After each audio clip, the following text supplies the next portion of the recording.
છોટાઉદેપુરના યુવાન રોહિત ડાવર 13,000 કિલોમીટરની સાયકલ યાત્રા પૂર્ણ કરી ગોરા રામજી મંદિર ખાતે પરત ફરતા તેમનું ભવ્ય સ્વાગત કરાયું છે।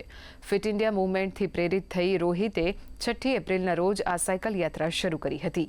કેદારનાથ, તુંગનાથ, બદ્રીનાથ, અયોધ્યા, કાશી વિશ્વનાથ, नेपाळ, पशुपतिनाथ, झारखंड, बाबाधाम, ओडिशा, जगन्नाथपुरी અને આંધ્રપ્રદેશ સહિત મધ્યપ્રદેશના ઉજ્જૈન મહાકાલેશ્વરના દર્શન કરી ગઈકાલે તેઓ છોટાઉદેપુર આવી પહોંચ્યા છે।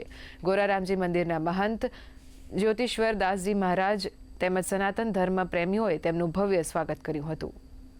થી લઈને નેપાળ અને નેપાળથી કન્યાકુમારી સુધી મેં સાયકલ યાત્રા કરી છે અને રસ્તામાં થોડી ઘણી તકલીફ બી પડતી હતી, પણ અમુક લોકો એવા પણ મળી જતા હતા કે બહુ સાથ સપોર્ટ આપ્યો હતો ને જે મારી જે સાયકલ હું દિવસની ચલાવતો હતો કે સવારથી 6 થી 7 વાગ્યાના ગાળા સુધી હું ચલાવતો હતો।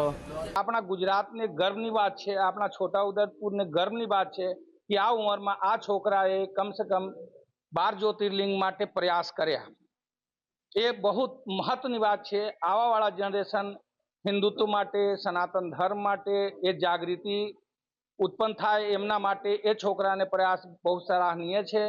ए सराहना कार्य संपूर्ण करवा छोटाउदेपुरना नगरना जेटला कार्पोरेटर सभ्यों है बधा स्वागत माटे आया। रामजी मंदिर में एमना स्वागत करवामां आव्युं।